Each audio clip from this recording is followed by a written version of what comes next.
मैं बार बार अपने हाथ पर बंधी घड़ी की तरफ देख रहा था। पिछले 2 घंटे से मैं इस घर के बाहर खड़ा था और अंदर मेरी भाभी गई हुई थी। रात का समय था और अब तो रात के 10 बज रहे थे। मैं इस समय बहुत ही ज्यादा परेशान हो रहा था। भला ये भी कोई समय है किसी के घर बैठने का। रात 8 बजे मेरी भाभी ये कहकर अंदर गई थी कि बस अभी आधे घंटे में आ रही हूँ, और मैं पिछले 2 घंटे से उनका इंतजार कर रहा था। मैंने भाभी के मोबाइल पर कॉल की तो उनका नंबर बंद जा रहा था। मुझे अब इंतजार करते करते इंतजार से सख्त नफरत हो रही थी और मैं इंतजार की सूली पर लटका हुआ था कि मैं कभी भी भाभी के साथ ना आता। अगर मेरे बड़े भाई ने मुझे ये न कहा होता कि मेरी पत्नी का ख्याल रखना, ये जहाँ भी कहे इसे लेकर जाना, मैं अपनी पत्नी की जिम्मेदारी तुम्हारे ऊपर डाल कर जा रहा हूँ। मेरा भाई कुलदीप नौकरी के सिलसिले में कनाडा गया हुआ था। घर पर मेरी माँ, मैं और भाभी ही रहते थे। मैं 2 घंटे के इंतजार के बाद उस घर की डोरबेल बजाने लगा। उसके बावजूद भी 15 मिनट बाद ही मेरी भाभी बाहर आई थीं, जल्दबाजी में अपना पर्स संभालती हुई। मैं हैरत से भाभी को देख रहा था। मैंने पूछा, भाभी इतनी देर कर दी आपने? वो कहने लगी, हाँ चलो चलो, आज तो कुछ ज़्यादा ही देर हो गई, लेकिन आगे से कोशिश करूंगी कि ज़्यादा देर ना हो। ये सुनकर मुझे बहुत हैरत हुई। यानी भाभी फिर से यहाँ आने वाली थी। मैंने कहा, क्या मतलब आइंदा से? मैं आपको दोबारा कहीं लेकर नहीं जाऊंगा। अरे भाई, आप लोगों की बात तो एक बार शुरू होती है तो घंटों चलती है, और मैं अब इंतजार की परेशानी नहीं उठाना चाहता। मुझे सख्त चिढ़ है इंतजार करने से। मेरी भाभी गाड़ी में बैठते ही सामने डैशबोर्ड पर रखे टिश्यू बॉक्स से टिश्यू पेपर निकाल कर अपना पसीना साफ करने लगी। मेरी बात वो शायद बेध्यानी से सुन रही थीं। मैंने अब गौर किया कि वो कुछ बदहवास भी लग रही थीं। मैंने कहा, क्या हुआ भाभी? भाभी कहने लगी, नहीं कुछ नहीं, बस तुम गाड़ी चलाओ। असल में मेरी दोस्त के घर में एसी नहीं था, इसीलिए गर्मी की वजह से मेरी ये हालत हो गई है। मैंने हैरत से अपनी भाभी की तरफ देखा। मैंने कहा, क्या हो गया है आपको भाभी? आप होश में तो हैं? दिसंबर का महीना है और ठंड इतनी है कि मैं बाहर खड़ा थर थर कांप रहा था, और आप कह रही हैं कि आपकी दोस्त के घर पर एसी नहीं था। मेरी बात सुनकर वो एकदम से हड़बड़ा गई थीं और अपने माथे पर हाथ मारकर कहने लगी, अरे हाँ, मैं तो भूल ही गई कि ये दिसंबर का महीना है। मैं अपनी भाभी को देखने लगा और एकदम से हंस पड़ा। मुझे तो उनकी अक्ल पर हैरत हो रही थी। ये भी भला कोई भूलने और याद रखने वाली बात थी? मुझे वो कुछ नर्वस भी लग रही थीं। बाकी का सारा रास्ता ना जाने वो किन सोचों में गुम रहीं। जैसे ही हम घर पहुंचे, मेरी भाभी जल्दी से अपने कमरे में चली गईं। ना जाने क्यों मुझे आज अपनी भाभी का व्यवहार कुछ अजीब सा लग रहा था। जब से वो अपनी दोस्त के घर से आई थीं, उलझी उलझी सी थीं। अगले दिन जब मैं ऑफिस जाने लगा तो नाश्ते पर ही वो नाश्ता करते हुए किसी गहरी सोच में डूबी हुई थीं। मैंने नाश्ता खत्म किया। जैसे ही मैं ऑफिस जाने लगा तो भाभी कहने लगी, आकाश, ऑफिस से आज जरा जल्दी घर आ जाना, मुझे अपनी दोस्त नेहा के घर जाना है। मैंने कहा, आज फिर से? मैंने फिर भाभी से कहा कि आपको क्या काम है? कहने लगी, कोई जरूरी काम है। अब हर बात मैं तुम्हें तो नहीं बता सकती।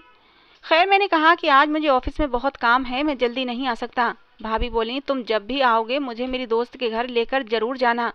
भाभी का अटल अंदाज और उलझा हुआ चेहरा मुझे ना जाने क्यों कुछ शक में डालने लगा था।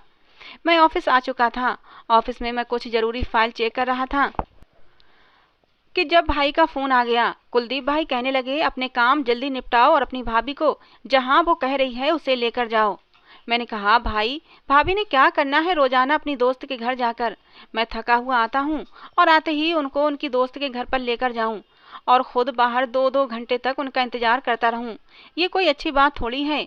आपको मेरा भी तो एहसास करना चाहिए। मेरा ये कहना था कि भाई मुझसे गुस्से से कहने लगे, ठीक है, मैं वापस आ जाता हूँ, यहाँ का काम मैं संभाल लेता हूँ। जितने पैसे मैं कमा रहा हूँ, तुम जानते हो कि सारा घर इन्हीं पैसों से चल रहा है। तुम तो अपनी तनख्वाह सिर्फ अपनी जेब तक ही रखते हो, तुम्हारे अपने ही शाही खर्चे पूरे नहीं पड़ते।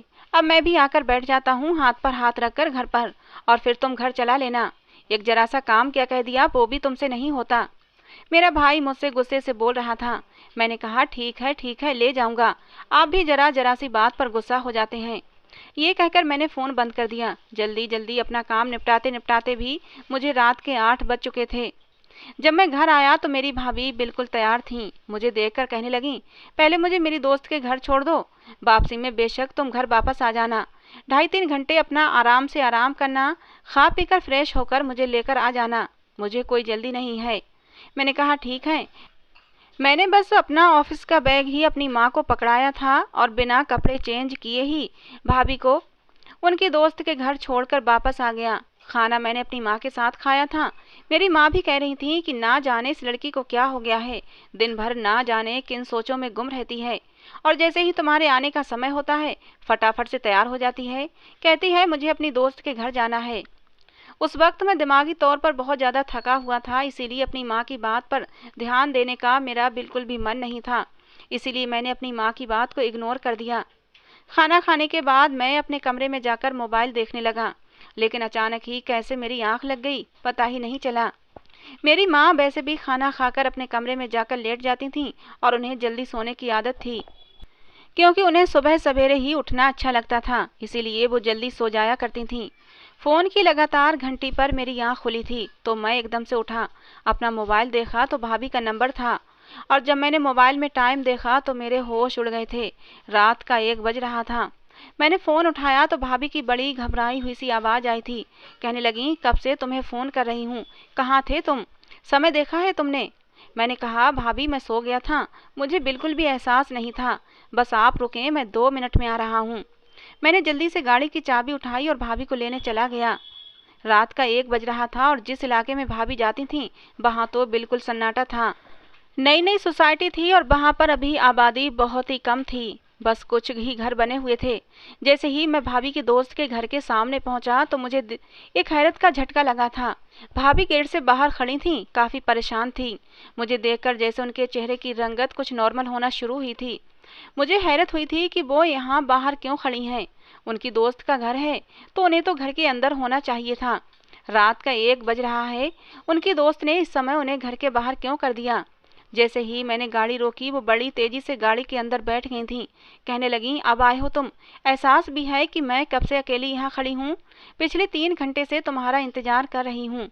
इधर से कोई ऑटो वाला भी नहीं मिलता, नहीं तो ऑटो करके ही घर आ जाती। भाभी की हालत ऐसी थी कि जैसे अभी रो पड़ेंगी। मैंने कहा, लेकिन भाभी आप यहाँ क्यों खड़ी थीं? आपकी दोस्त का घर है, आपको तो घर के अंदर होना चाहिए था जब तक कि मैं ना आ जाता, और आप रात के समय अकेली खड़ी हैं, वो भी सुनसान से इलाके में। भगवान न करे कोई उल्टा सीधा आदमी आपको उठाकर ले जाता और आपके साथ कुछ गलत हो जाता फिर। मैं वाकई भाभी के बारे में सोचकर चिंतित हो उठा था। मेरी बात सुनकर वो भी परेशानी का शिकार हो गईं, लेकिन वो बार बार मुझसे नजरें चुराने लगीं। कहने लगीं, मेरी दोस्त को कोई काम था इसीलिए वो अचानक से कहीं चली गई थी, और उसे अपना घर भी लॉक करना था क्योंकि वो पूरी रात घर नहीं आने वाली थी, इसीलिए मुझे बाहर खड़ा होना पड़ा। मैंने भी सोचा था कि तुम थोड़ी देर में आ जाओगे, इसलिए मैंने नेहा को बोल दिया कि तुम बेफिक्र होकर जाओ, अभी मेरा देवर आ जाएगा तो मैं भी घर चली जाऊंगी। मैंने कहा, फिर भी उसके घर में कोई और भी तो लोग होंगे, आपको यूं घर से बाहर खड़े नहीं होना चाहिए था। अजीब दोस्त है आपकी, मुझे समझ नहीं आती रोज रोज आप इस सुनसान से इलाके में करने क्या आती हैं। आपकी दोस्त आपके पास मिलने क्यों नहीं आ जाती? मैं गाड़ी बड़ी तेजी से चला रहा था। भाभी ने मेरी किसी भी बात का जवाब नहीं दिया और अपना सर पकड़कर कहने लगी, भगवान के लिए आकाश, मेरे सर में दर्द हो रहा है, तुम खामोश हो जाओ। मुझे पहले भी वो कुछ उलझी उलझी सी लग रही थीं, पता नहीं क्या समस्या थी उनके साथ। घर आते ही वो सीधी अपने कमरे में चली गई थीं। दिन यूं ही गुजर रहे थे और भाभी की बस एक ही जिद रहती कि मुझे मेरी दोस्त के घर छोड़कर आ जाओ। जब मैं भाभी से वजह पूछता कि ऐसी भी क्या दोस्ती है जो आपको रोजाना अपनी दोस्त से मिलने जाना पड़ता है, आजकल तो इंटरनेट का ज़माना है, कभी कभार फ़ोन पर भी बात कर लिया करें, ज़्यादा ही अपनी दोस्त की याद आती है तो वीडियो कॉल कर लिया करें। ये रोज़ रोज़ इतनी सर्दी के मौसम में आप अपनी दोस्त के घर क्यों चली जाती हैं?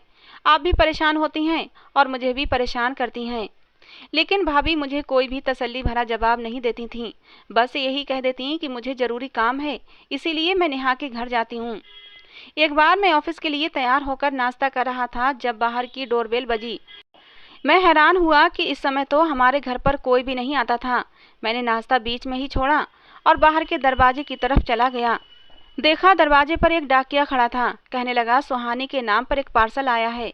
मेरी भाभी का नाम सुहानी था। मैंने कहा, अच्छा ठीक है, मुझे दे दो। वो कहने लगा, नहीं, भेजने वाले ने कहा है कि सुहानी के हाथ में ही दिया जाए। मैंने भाभी को आवाज़ दी। भाभी भी नाश्ता ही कर रही थीं, उठकर बाहर आ गईं। तो डाकियों को देखकर ना जाने क्यों उनकी रंगत एकदम से पीली पड़ गई थी। बड़े तेज कदमों से वो गेट तक पहुंची थीं और उस डाकिये से अपना पार्सल यूं छीना जैसे ना जाने वो पार्सल कहीं कोई और लेकर भाग न जाए। मेरे साथ साथ तो डाकिया भी इस हरकत पर हैरत से भाभी को देखने लगा था। इस समय भी भाभी के चेहरे पर वही बदहवासी छाई हुई थी जो मैं पिछले कुछ दिनों से देख रहा था। भाभी ने डाकिया से पूछा कि साइन कहाँ करना है। डाकिया ने एक रजिस्टर खोलकर भाभी को दिया। भाभी ने फटाफट से साइन किए और अपना पार्सल लेकर फौरन अपने कमरे में चली गईं। जिस तरह की हरकतें मेरी भाभी कर रही थीं, मैं उन पर शक नहीं करता तो फिर और क्या करता। भाभी नाश्ता छोड़कर अपने कमरे में जा चुकी थीं और कमरे का दरवाजा खट से बंद भी कर लिया था, जिसका साफ मतलब था कि कोई भी उनके कमरे में जाने की हिम्मत न करे। जबकि मैं माथे पर बल डाले भाभी के कमरे के बंद दरवाजे को देख रहा था कि आखिर ये चक्कर क्या है। इससे पहले भी तो पार्सल आया करते थे, मगर आज तक ऐसी हरकत भाभी ने कभी नहीं की थी। फिर मुझे भी ऑफिस में जाने के लिए देर हो गई थी, इसलिए मैं भी घर से चला गया। मैं ऑफिस जाकर ऑफिस के कामों में बिजी था कि मुझे एक बार फिर भाभी की कॉल आई थी, लेकिन इस समय मैं जरूरी मीटिंग में बिजी था। बार बार फोन बजने लगा तो बॉस भी मुझे घूर कर देखने लगे। मैंने मोबाइल साइलेंट पर कर दिया। आधे घंटे बाद मीटिंग खत्म हुई तो मैं मीटिंग रूम से बाहर आया। मोबाइल खोलकर देखा तो मेरी भाभी की ना जाने कितनी मिस कॉल्स और मैसेज आए हुए थे। तभी एक बार फिर भाभी की कॉल आई। मैंने झुंझलाकर मोबाइल अपने कान से लगाया तो दूसरी तरफ से भाभी गुस्से से फट पड़ी थीं। उनकी आवाज़ भी भीगी हुई थी। वो गुस्से से भरी हुई भी लग रही थीं। ऐसा लग रहा था कि वो रो रही हों। वो गुस्से से कहने लगी, आकाश, कब से तुम्हें फ़ोन कर रही हूँ, कहाँ चले गए थे तुम? कोई इतना गैर जिम्मेदार भी कैसे हो सकता है? मैं भी भाभी की परेशान भरी आवाज़ सुनकर थोड़ा चिंतित हो गया था। मैंने कहा, क्या बात है भाभी, आप इतना परेशान क्यों हो रही हैं? और मैं किसी पार्क में नहीं बल्कि ऑफिस में होता हूँ, मीटिंग अटेंड कर रहा था। अच्छा आप बताएं, आप इतना परेशान क्यों हैं और आप रो क्यों रही हैं? क्या आपकी तबीयत ठीक नहीं है? भाभी कुछ पल के लिए खामोश हो गईं। जब बोली तो आवाज़ कुछ पहले से बेहतर थी। कहने लगी, तुम अभी के अभी घर वापस आ जाओ, मुझे मेरी दोस्त से मिलने के लिए जाना है। और दोस्त का नाम सुनते ही फिर शक ने मुझे अपने घेरे में जकड़ लिया था। मैं कहने लगा, क्या बात है भाभी, आप रोज दोस्त के यहाँ क्यों जाती हैं और इस तरह आप रो क्यों रही हैं? खैरियत तो है? एक बार फिर से भाभी मेरे सवाल को नज़रअंदाज कर चुकी थीं। कहने लगी, आकाश, तुम घर आ रहे हो या मैं तुम्हारे भैया को कॉल करूं? भाई का नाम सुनकर तो मैं वैसे ही हड़बड़ा जाता था। फौरन ऑफिस से छुट्टी ली और अपनी भाभी को उनकी दोस्त से मिलवाने के लिए घर की तरफ आने लगा। सारे रास्ते मैं इसी बात को दिमाग में सोचता रहा कि आखिर ऐसी कौन सी दोस्त है जो आज तक हमारे घर नहीं आ सकी। हमारे भी दोस्त थे, मगर हफ्तों बाद ही मिल बैठ पाते थे। सही है, औरतें कुछ बातूनी होती हैं, मगर इतनी भी क्या कि भाभी रोजाना इस कदर बेचैनी, परेशानी और रोती धोती हालत में अपनी दोस्त से मिलने के लिए चली जाती हैं। कुछ तो गड़बड़ जरूर थी जो भाभी हम सबसे छुपाने की कोशिश कर रही थीं। वो पहला दिन था जब भाभी की को लेकर मेरे दिल में शक पैदा होना शुरू हुआ था। मैं घर गया तो भाभी दरवाजे पर ही तैयार खड़ी थीं और बेचैनी के साथ मेरा इंतजार कर रही थीं। जैसे ही मैंने गाड़ी का हॉर्न दिया वो फौरन भागती हुई आईं और गाड़ी में बैठ गईं। कहने लगी, गाड़ी जरा जल्दी चलाओ, उसके बाद भले ही तुम अपने ऑफिस चले जाना, मुझे जब आना होगा तो मैं तुम्हें कॉल कर दूंगी। मैंने भाभी के चेहरे को गौर से देखा तो उनकी आंखें सूजी हुई थीं और गला भी बैठा हुआ था, जैसे वो बेतहाशा रो चुकी हों। और रोने की वजह से अक्सर गला ऐसा हो जाया करता है। खैर, कुछ भी पूछने का कोई फायदा नहीं था क्योंकि मैं जानता था भाभी कुछ भी नहीं बताएंगी। मैंने उन्हें एक बार फिर से उसी घर के सामने उतार दिया तो वो बोली, यहाँ क्यों खड़े हो, तुम चले जाओ, मुझे जब भी वापस आना होगा मैं तुम्हें कॉल करके बुला लूंगी। मैं भी वहाँ पर रुकना नहीं चाहता था, इसलिए वापस अपने ऑफिस में ही चला आया। लेकिन अब किसी भी काम को करने में मेरा दिल नहीं लग रहा था। मेरा दिमाग अभी तक भाभी की बातों पर ही घूम रहा था। उस दिन रात 8 बजे मैं भाभी को घर ले आया था। उनकी तबीयत मुझे कुछ ठीक नहीं लग रही थी। मैं उन्हें डॉक्टर के पास भी लेकर गया। टेम्परेचर कुछ बुखार वाला ही था तो मैं उन्हें दवा दिलवाकर घर ले आया। बगैर कुछ खाए पिए ही भाभी अपने कमरे में घुस गईं। अगले दिन भाई ने पैसे भी भिजवा दिए थे और मेरी भी तनख्वाह आ चुकी थी। मेरी आदत थी कि मैं अपनी तनख्वाह और भाई के पैसे माँ के हाथ पर ही रखता था। फिर मुझे मेरी तनख्वाह का कुछ हिस्सा मेरी माँ मुझे दे देती थी, जो कि भाई के कहने के अनुसार मैं अपने शाही खर्चों में उड़ा देता हूँ। वैसे ये बात थोड़ी सच भी थी। मैं थोड़ा खर्चीला टाइप का आदमी था तो कम से कम आधी सैलरी तो मेरे अपने खर्चों में ही ख़त्म हो जाया करती थी। भाई की सैलरी न होती तो घर बड़ी मुश्किल से चल पाता। उस रात मैंने सारे पैसे अपनी माँ को दे दिए। मैंने कहा कि मैं आपसे कुछ दिनों बाद अपने खर्चे के लिए पैसे ले लूँगा। मैंने अपनी पूरी सैलरी माँ के हाथ पर रख दी। उस समय मेरी भाभी भी वहाँ पर मौजूद थीं। मगर अगले दिन हैरत का झटका लगा जब मैंने अपनी माँ से कुछ पैसे मांगे और वो लॉकर से लेने के लिए गईं तो वहाँ पर रकम मौजूद नहीं थी। मेरी माँ का हाथ अचानक ही उनके सीने पर गया था। कहने लगीं, इतनी बड़ी रकम कहाँ गई? तुम्हारी सैलरी के साथ साथ तुम्हारे भाई के भेजे हुए पैसे भी साथ ही रखे हुए थे।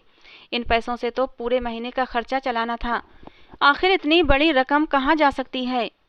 भाभी साथ में मिलकर मम्मी के साथ पैसे ढूंढवाने लगी थीं, जबकि ना जाने क्यों बार बार मेरी नज़रें भाभी की तरफ उठ रही थीं कि जैसे उन्होंने ही कुछ किया हो।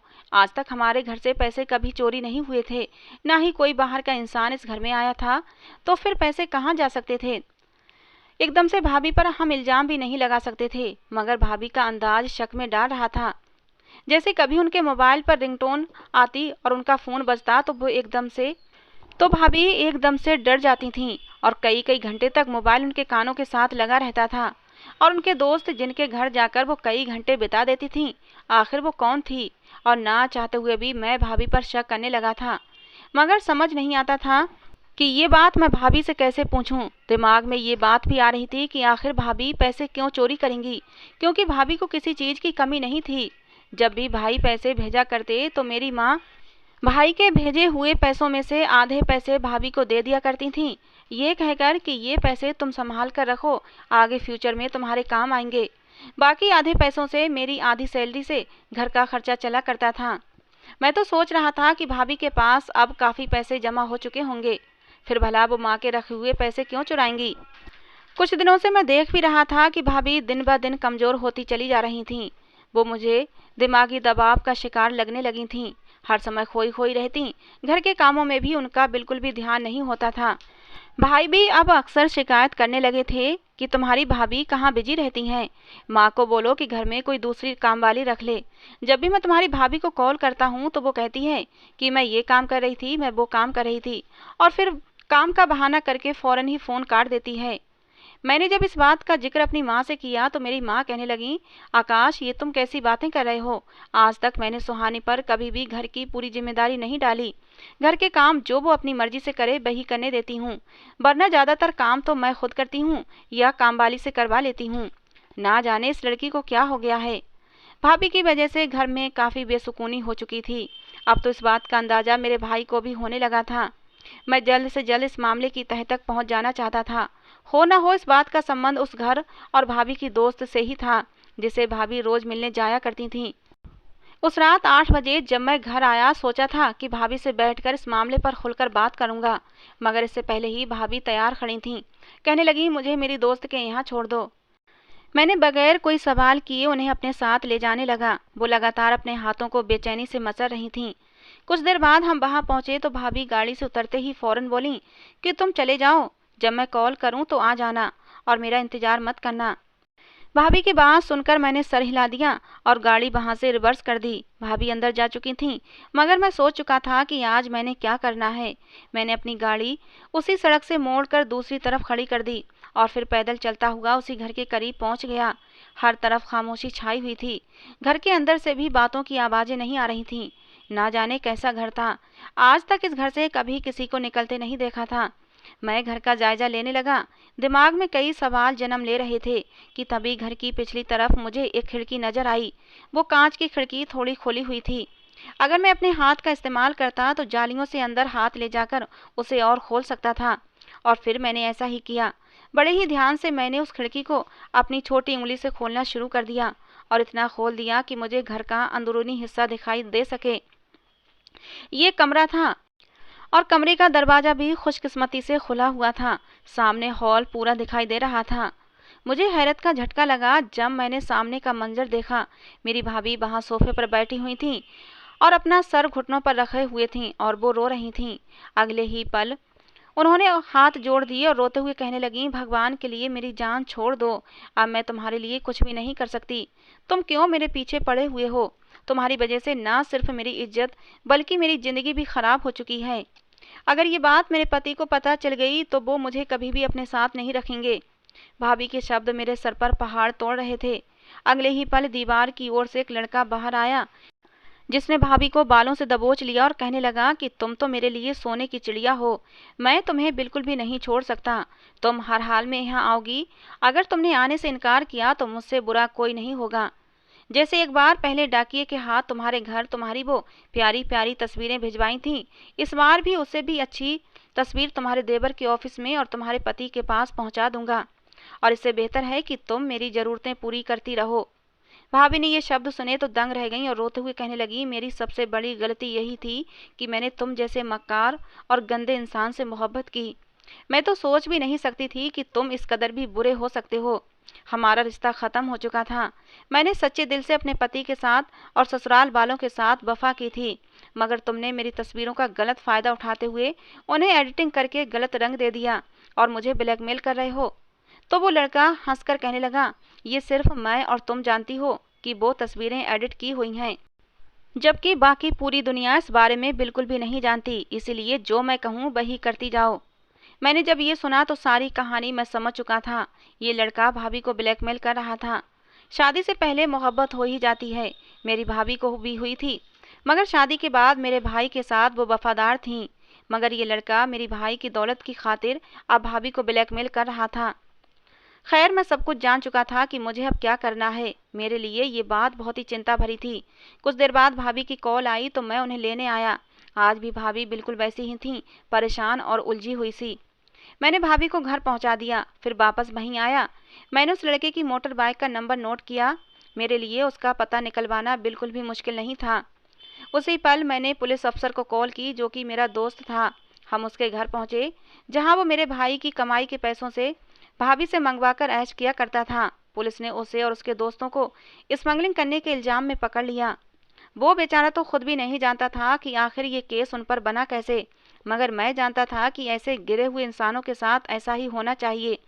उसकी खूब मरम्मत की गई थी और बहाने से उसका मोबाइल लेकर मैंने उसके मोबाइल में से भाभी की सारी तस्वीरें भी डिलीट कर दी थीं। कुछ दिन यूं ही गुजर गए थे। भाभी पहले तो परेशान रहीं, मगर फिर धीरे धीरे जब खबर मिली कि वो लड़का पुलिस की हिरासत में है और लंबी कैद में है, तो भाभी एकदम सुकून से हो चुकी थीं। बातों बातों में मैंने भाभी को बता दिया कि वो लड़कियों को ब्लैकमेल करके उनसे पैसे ऐंठा करता था। किसी लड़की ने उसकी कंप्लेंट पुलिस में कर दी और पुलिस ने उसे धर दबोचा है। उसके फ़ोन में लड़कियों की जो भी तस्वीरें थीं, पुलिस ने वो सारी फोटोज डिलीट करवा दी हैं। और ये सब सुनकर उनके चेहरे पर मुस्कुराहट आ गई थी।